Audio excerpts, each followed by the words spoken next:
अस्सलाम वालेकुम दोस्तों, this is Mohammad Rawaz Salim and you are watching HR studio. तो दोस्तों आज मैं आपके लिए एक ऐसी वीडियो लेकर आया हूँ जो कि फुल ऑफ इन्फॉर्मेशन होने वाली है। तो इस वीडियो के साथ जुड़े रहिएगा, एंड तक देखिएगा, आपको एक कॉन्सेप्ट जो है वो बेहतरीन किस्म का समझ आने वाला है। अच्छा, जिस तरीके से बहुत से लोगों को जो है ना डेबिट कार्ड और क्रेडिट कार्ड के दरमियान फ़र्क मालूम नहीं है, तो उसके जो है ना वो आज मैं आपको बताऊंगा कि डेबिट कार्ड क्या होता है और क्रेडिट कार्ड क्या होता है और दोनों के क्या फंक्शंस होते हैं और किस तरीके से दोनों की फैसिलिटीज़ को अवेल किया जा सकता है। अच्छा, अब जिस तरीके से मेरे पास ये दोनों किस्म के ना कार्ड मौजूद हैं, देखें ये कार्ड है, ठीक है। ये यूबीएल का कार्ड है, ठीक है। और ये जो कार्ड है ये बैंक अल्फला का कार्ड है। इन दोनों कार्ड्स का, इसमें से एक क्रेडिट कार्ड है और एक डेबिट कार्ड है। तो इन दोनों कार्ड्स के बारे में मैं आपको बताऊंगा किस तरीके से मिलते हैं और क्या इसके फंक्शंस होते हैं। अच्छा, अब जो बेसिकली आप एक बात को समझें, जो होता है ना डेबिट कार्ड क्या होता है। डेबिट कार्ड को इस तरीके से समझ लें कि जब हम एक सिम लेते हैं, जब उसके अंदर बैलेंस लोड करवाते हैं तो उसके बाद ही उसकी फैसिलिटी को अवेल किया जा सकता है। यानी कि उसके अंदर बैलेंस होगा तभी उसको हम यूटिलाइज करेंगे कहीं से।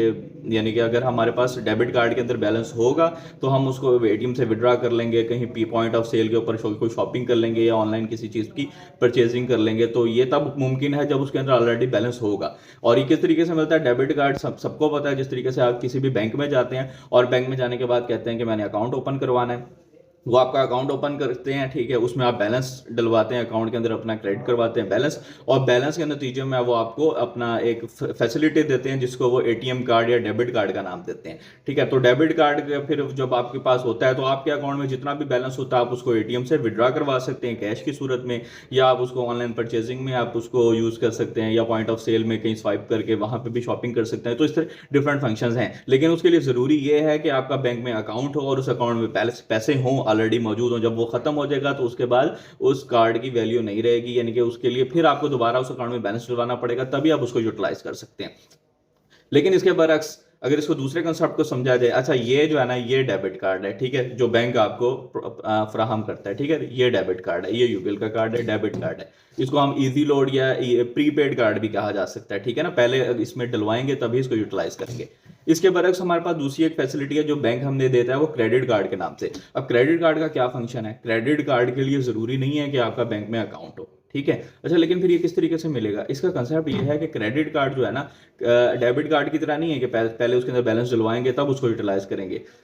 क्रेडिट कार्ड जो है बैंक आपको उधार दे देता है, ठीक है ना। आपकी एक लिमिट बता देता है कि ये आपकी स्पेसिफिक लिमिट है, वो 40,000 है, 50,000 है, 1 लाख है, जितनी भी है।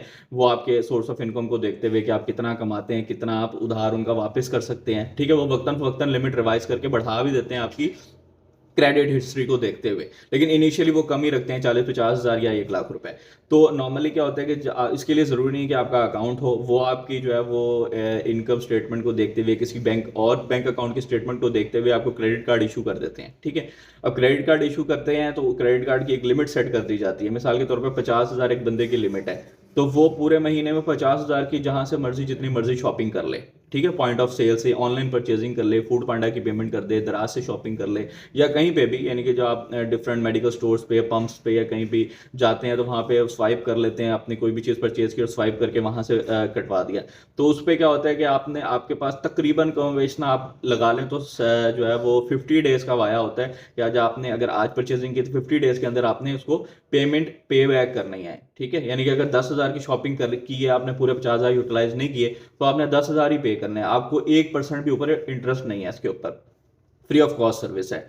तो लेकिन फ़ायदा इसका तभी है कि जब आप विद इन टाइम इसको आप पे करें। अगर विद इन टाइम आप पे नहीं करते तो अच्छा खासा इंटरेस्ट आपको पे करना पड़ता है। तो ज़रूरी ये है कि आप इसको टाइम पे करें। अच्छा, इसमें ये कि अब आप किस तरीके से इसको अवेल कर सकते हैं, कि आपको क्यों देगा, कैसे देगा, इसके क्या ड्रॉबैक्स हैं, क्या इसके प्लस पॉइंट्स हैं, वो भी हम इस वीडियो में जानेंगे। तो देखें, इसमें ज़रूरी है, जिस तरह डिफरेंट बैंक्स की डिफरेंट पॉलिसीज़ होती हैं। अगर बैंक अल्फला की बात की जाए तो नॉर्मली बैंक अल्फला जो है और फैसल बैंक भी, ये बैंक वो हैं जो कि सबसे अच्छी क्रेडिट कार्ड की फैसिलिटी देते हैं।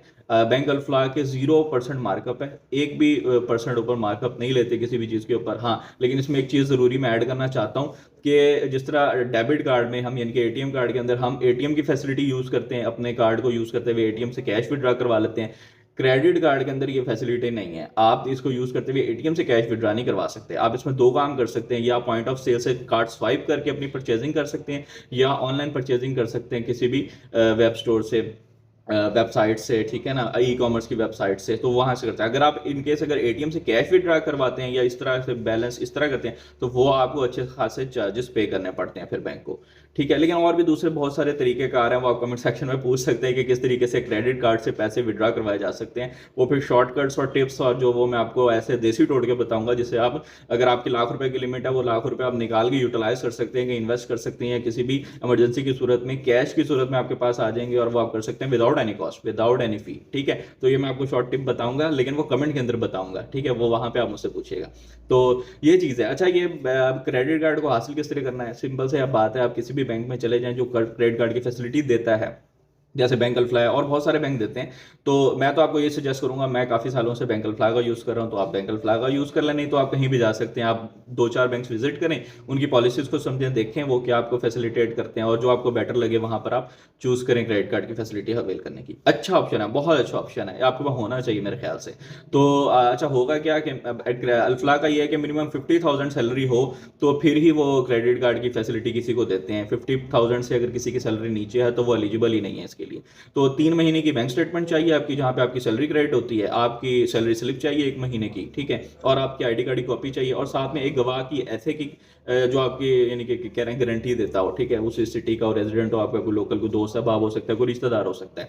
तो ये है, आप बैंक विजिट करेंगे, वहाँ से आप आपको एक फॉर्म साइन करवाएंगे, उसके बाद कुछ फॉर्मेलिटीज़ हैं वो करेंगे, वेरिफिकेशन होती है जो थर्ड पार्टी करती है, विजिट करती है आपके ऑफिस को, आपके घर को, और उसके बाद आपको कोई 1 माह के अंदर अंदर आपको क्रेडिट कार्ड अवेल मिल जाता है, और फिर आप उसकी फैसिलिटीज़ को अवेल कर सकते हैं। तो क्रेडिट कार्ड का जो फंक्शन है ना वो यही है कि इसमें ज़रूरी नहीं कि आपके अकाउंट में बैलेंस होगा तभी आप उसकी फैसिलिटी को अवेल कर सकते हैं, बल्कि बैंक ने ऑलरेडी आपको पैसे दे दिए, अब उसमें से आप अवेल करें, मौज करें, सुकून करें, ठीक है। उसके बाद एट द एंड जब वो बिल आ जाता है, उस बिल के 20 दिन का उसके अंदर होता है। लाइक मैं आपको इसको थोड़ा सा और ब्रीफली अगर समझाऊँ तो मिसाल के तौर पर एक बंदे का बिल जो है ना वो 1 तारीख को जनरेट हो जाता है, ठीक है ना, 1 तारीख को जनरेट होता है, उसके बाद बैंक उसको 20 दिन का टाइम देता है, यानी कि 20 तारीख को उसने 20 तारीख तक बिल पे करना ही करना है। 20 तारीख से जब ऊपर वो चला जाएगा तो पर डे के हिसाब से उसको फाइन लगना शुरू हो जाएगा, ठीक है, इंटरेस्ट बैंक लेगा फिर उसके ऊपर।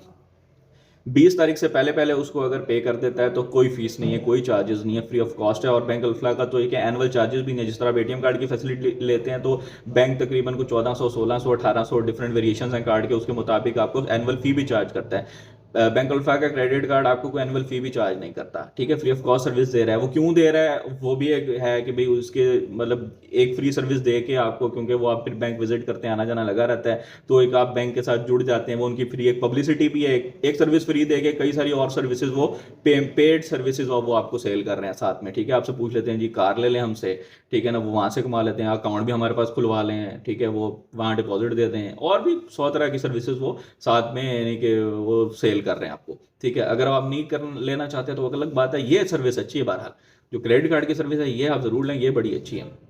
तो मेरे ख्याल है वीडियो काफ़ी लंबी हो गई है, तो जो है ना जो बेसिक इन्फॉर्मेशन थी वो मैं ऑलरेडी आपको दे चुका हूँ, और मजीद अगर कुछ इसमें से मिस हो गई है मुझसे तो जहन में ज़ाहिर सी बात है हर टाइम हर बात नहीं होती, तो ज़रूर आप मुझे कमेंट सेक्शन में पूछें, मैं आपको ज़रूर क्वेरी को आपको आंसर करूँगा। तो इंशाल्लाह ताला नई वीडियो के साथ, एक बड़े ज़बरदस्त किस्म की वीडियो के साथ दोबारा एक नए टॉपिक के साथ दोबारा हाजिर होंगे आपकी खिदमत में। तब तक के लिए अपने दोस्त को इजाज़त दीजिए। अल्लाह हाफिज़।